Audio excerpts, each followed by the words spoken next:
welcome to episode 38 of the WION Sports Broadband Edition with me, Digvijay Singh Deo. My guest today joins me from England. Dane Vilas is the captain of Lancashire. He's a former South African international as well. How have you been, Dane? How has this lockdown been treating you? Yeah, Diggy, thanks for having me on. Yeah, it's always great to talk to you, and hopefully the people in India are well. Yeah, look, it's been strange. It's been very difficult with how things are going. Obviously, around the world, people are unsure what's happening. But just from looking from the outside, it looks like things are slowly improving. So that's a good thing. So I've been okay considering things. Okay, and I think the thing with the virus is most of us are in our homes and we sort of lock down and we think that it's not going to touch us. But there are people who get very closely affected. In your case, just right at the beginning of this entire lockdown period, a key member of the Lancashire team passed away after contracting this virus. That would have made it particularly hard, wasn't it, at the end of March? Yeah, look, it was very sad. I mean, a key member, like you say, our chairman, David Hoskins, was a huge part of Lancashire, a lovely man, a great guy who I got on really well with, and he was so passionate about the game and so passionate about us at Lancs and at Old Trafford. So for him to pass away was very sad. And, it'll be, I'm sure like many people around the world, there'll be some terrible stories and things. But that's why it's important to stay safe in these times and make sure that we do the right things. But England sort of had it, it's been a bit odd, like in India where we are, the lockdown meant you couldn't even get out of the house. But I've been speaking to friends who are in England, who are sports persons based out of England. And at least in certain cases, you had the ability to go out for a run, go out for a walk, maintaining social distances. But for you, you've got a young family as well. So how did that sort of pan out, Yeah, it has been a bit strange. It felt a little bit like, it felt a little bit tough as well. We were only allowed out for 1 or 2 hours a day at the initial stage, where you could only get out, do exercise. You couldn't sit in the park, you couldn't sit on the beach or, do anything like that, but you had to exercise. So for me to get the kids out was great. We could go, we're quite fortunate we stay in and around Wimbledon. So we've got the Wimbledon Common, huge park here, which is amazing. So we could go out, go for a bike ride and just explore a bit of nature again, which you don't really get in the big city. So that was nice. But yeah, it has been strange, just keeping distance from people that's sort of the 2 meters apart, social distancing has been pretty good. And I think people are adhering to that rule. But like I say, it feels like we're in a lockdown, but because the weather has been so good, it's been surprising. It's been incredible that people have been out and about and been able to get out. But like you say, but just spread out a bit more. So it's a bit strange.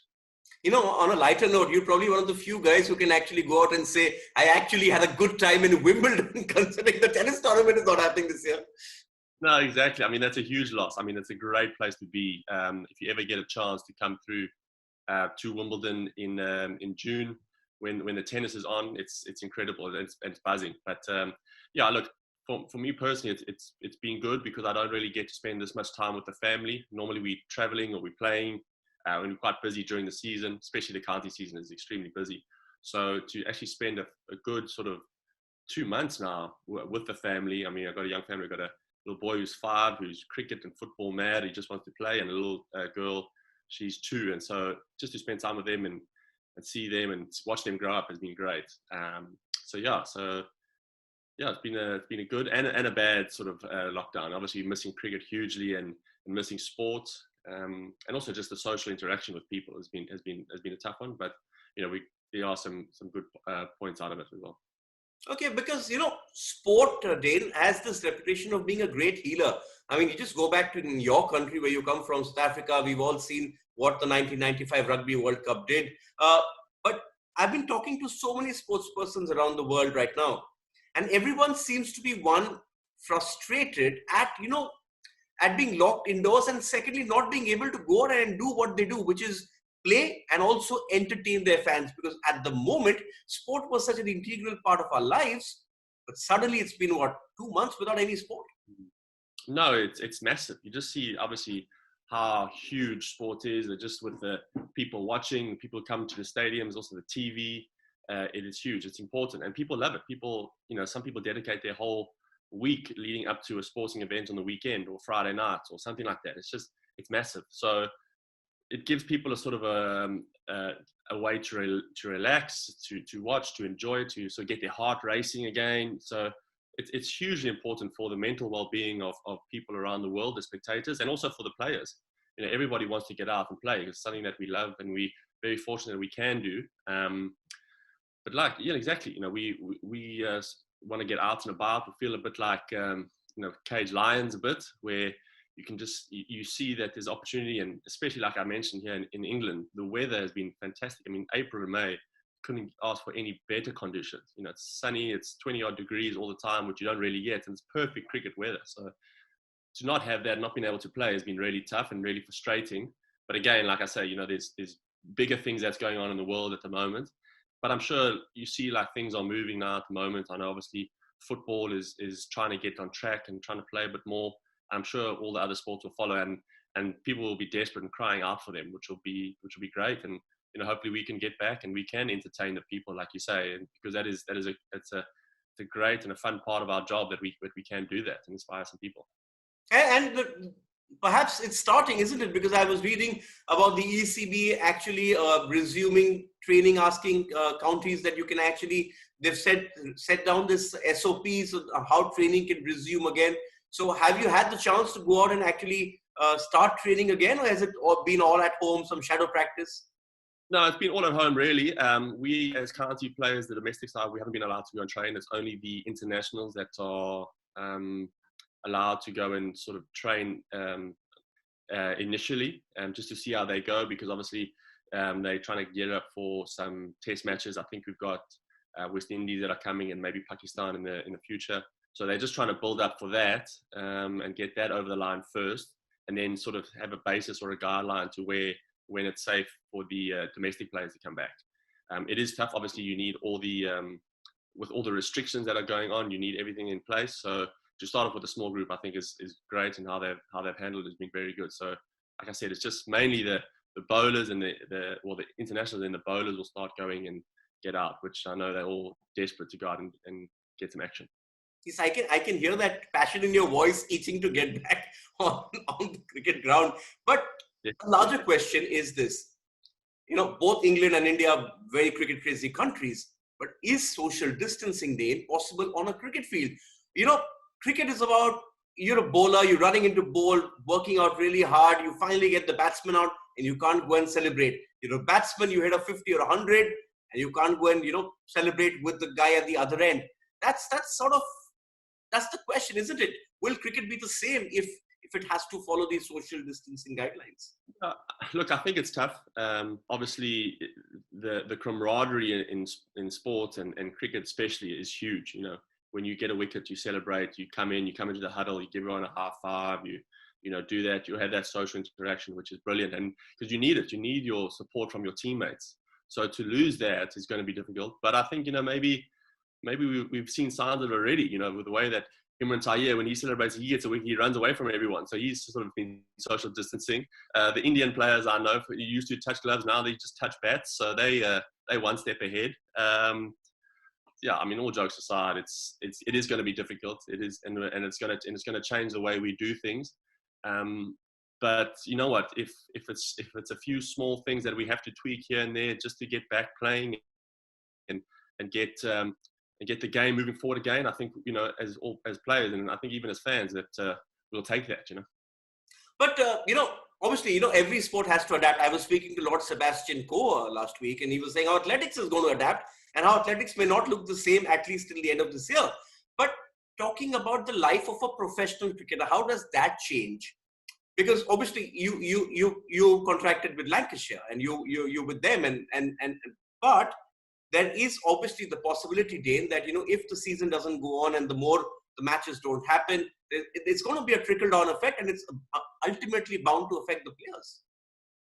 Yeah, it will do, and I think it has already. You know, I know, especially in the county stuff, that a lot of us, or pretty much all of us, have all taken salary cuts. You know, we're quite fortunate that we still got our jobs, and that some people are going to lose their jobs out of this. But we have taken a pay cut just to help cricket and to help the club mainly to move forward. And you're right, it will be a trickle-down effect. But you know what? Also, at the end of the day, you can't worry about that stuff you've just got to try plan and make the best out of it.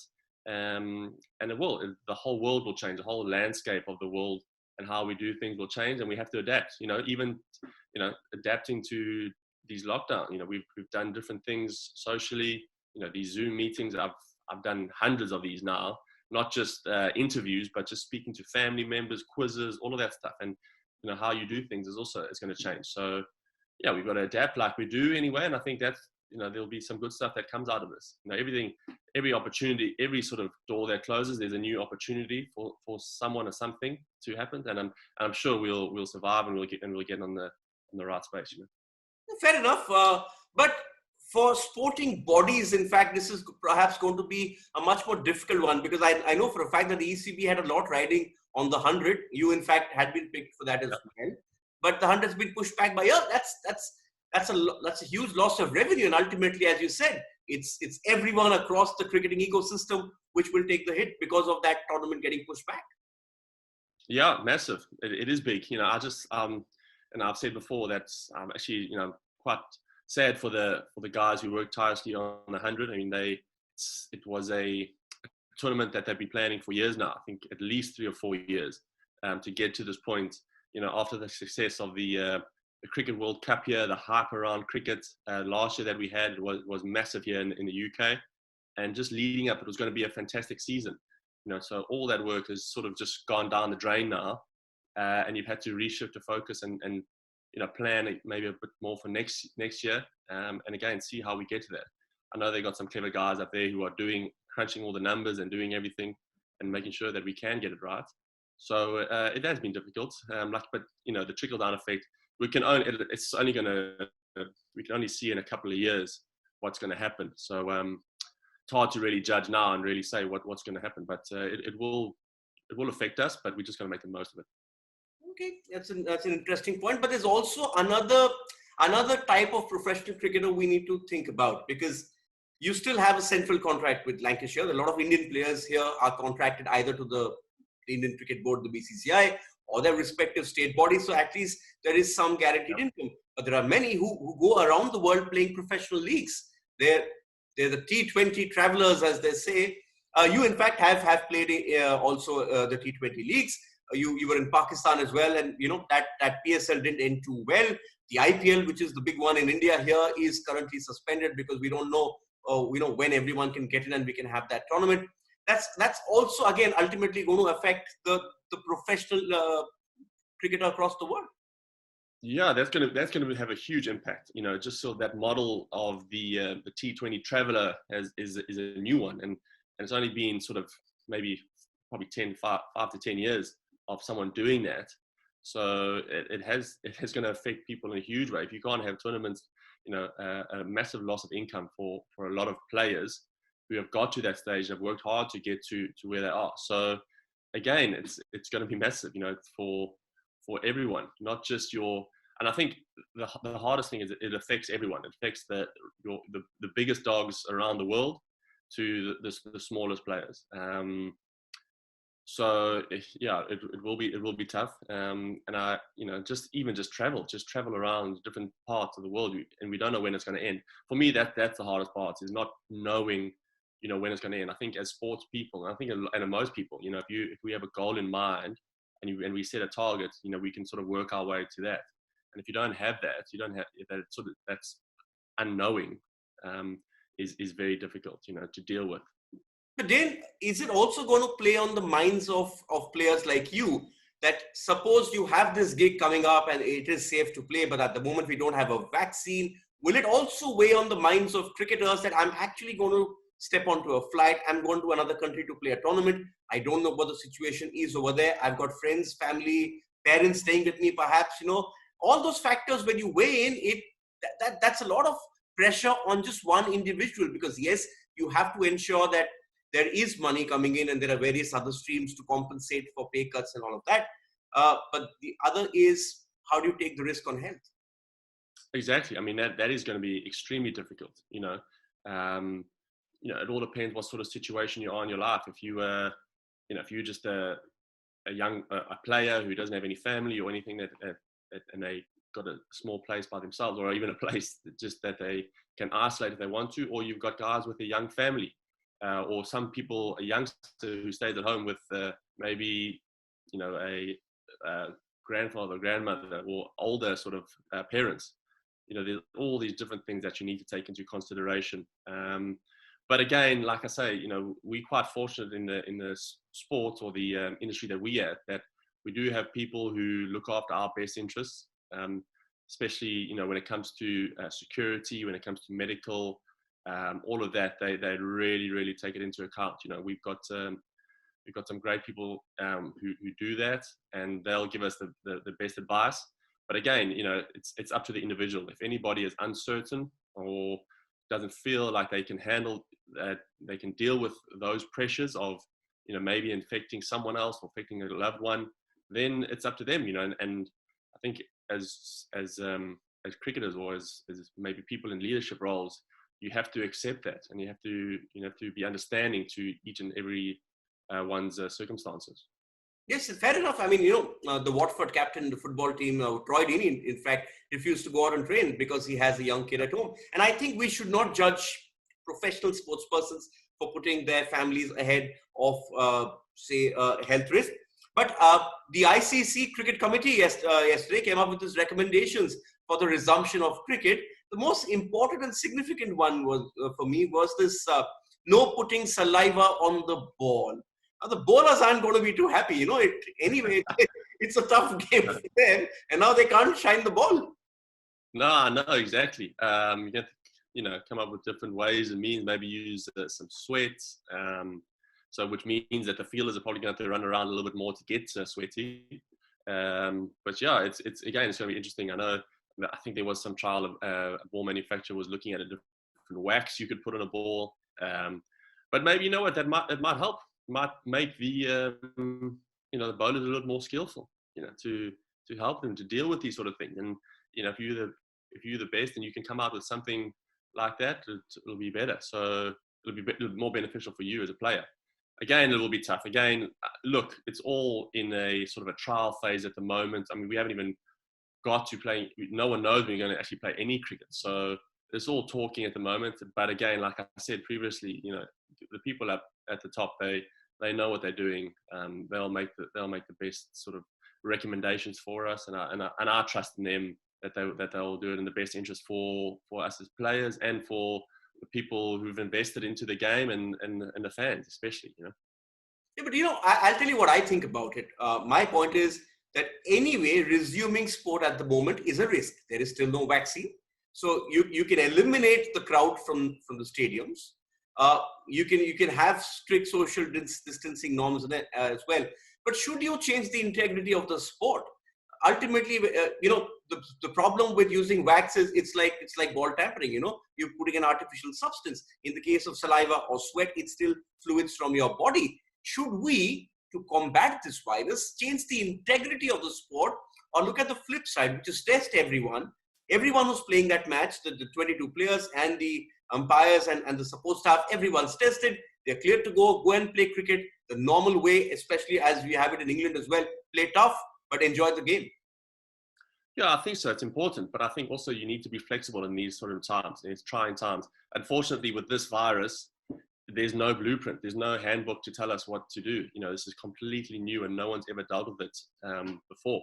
So yes, I agree with you. You need to keep the norms of cricket and sports especially. But also there has to be some adaptability if you want to move forward. Otherwise, we just have to sweep it under the table and just say, right, you know, to write off a whole year. But just from my understanding of the things, that everybody reacts differently to the virus. You know, some people are completely, you know, that doesn't bother them at all. They might be a carrier, they might not be affected in any way, and some people react completely different. So it's hard to really go on a whole group basis. You have to treat every case individually. So yeah, it will be tough, but we need to sort of make the best out of it to maximize where we can for the season and to get sport back on it. You actually said a couple of questions back that I trust the administrators, but imagine what's going through the minds of those in the ICC. There's a huge ICC tournament coming up at the end of Yeah. the year, which is the ICC T20 World Cup. The women's one actually went off without a hitch, even though you had one positive case in the final. But that's the big one, isn't it? It's the big decision. What do you do? Because Australia is slowly sort of opening up. Spoken to a few sports persons in Australia. You're allowed to now go out and train. But the question is sanitizing all those people who are coming in from outdoors. It's people coming in from India, people perhaps coming in from Pakistan, Sri Lanka, West Indies, all over the world, everyone flying into one place. I think that's the major worry. Do you think it will go ahead at the moment? Look, I like to be optimistic and pretty positive, so I think it will go ahead. I think, like I said, just the way that things are going at the moment, we're only in where we now. We're about 6 months away from that tournament starting. So I think with how things and the trend is slowly sort of the peak is dipping, that I hope it will go ahead, because I think it needs to. It's a great tournament, and for the players to be part of it, for everyone to watch is huge. And it is. It's one of the flagship tournaments for cricket. So I think it needs to happen as if it can safely. So that would be first prize. But like you say, I mean, getting people in from different parts of the world, bringing in different strains or different, the huge amount of variables that can happen. So, like you say, the ICC, it's a big tournament. It's a big money spinner for them, which will help the game, which will need a bit of an injection. So they'll have everything in place. But like I said before, that they won't put any players or anyone at risk. If they feel that there is a risk, and they will do the best for the teams. Yes, like you said, it's a long way off, and already we are seeing sporting leagues starting to get underway. I think sport has this ability, even though we've sort of missed sport over the last 2 months. Sport has this ability to sort of get the world back together, like a beacon of hope. They wanted to do it with the Olympics. Sadly, the Olympics had to be postponed. But ultimately, we're talking of the French Open being played in the end of September, stretching into October, the Augusta Masters happening in November. So I think what we are also seeing is sports sort of fighting back, isn't it? And ultimately, when you see sports persons who perhaps some of the fittest individuals out there giving their all on a sporting pitch, it will encourage people as well, and sort of banish that anxiety from their minds as to getting back to normal as well. Don't you think that? Definitely. The sport definitely has the power to inspire and unite people. So, and that's what it's designed for. People love it. People gravitate towards it, and it brings people closer together from all walks of life and everything. So it's vitally important. And I know that sport will be a huge will be huge for to end this virus and bring people together and sort of create awareness around it. You look at all the sport people that are doing great things as well. So you're completely right when you say that it is important and it will bring people together. So I hope it does. And like you say, there are countries and teams that are sort of getting a little bit ahead of where we are at the moment, especially here in England. Like you said, Bundesliga is playing already. I think Sri Lanka also talking about having a team coming out there, or teams coming to play against them, because they've had quite a few. They don't have as many cases. So it's things. The ball is slowly starting to roll. So hopefully, by the time we get to December, everything is semi back to normal, and we can have a great tournament. Yes, as they always say in sport, the show must go on. But Dane, thank you so much for your time. It's been a really lovely talking to you, because the sharing of perspective. You spoke about how lots of new things happening in sport. I mean, imagine talking to you sitting out there using social media or some kind of a social media app to connect. That's also something that this virus has taught us, that even though there may be social distancing, the boundaries have been sort of blurred because of the advances in technology. And thank you so much for your time. And hopefully you can get back to playing sport as soon as you can. Hopefully we can sort of get out of our lockdown as soon as we can. That's hope. Exactly. That's hope. And that's all we have is hope, so that's great. So thank you for having me on. Just want to wish everybody, hopefully they stay safe over there in India. As Lancashire, we were recently over there before for a pre-season, which was fantastic, and we love coming out there. It's a great country, so very good. And thanks for having me on. And hopefully we get back playing on both sides in both countries and all around the world, actually. Thank you. Thank you.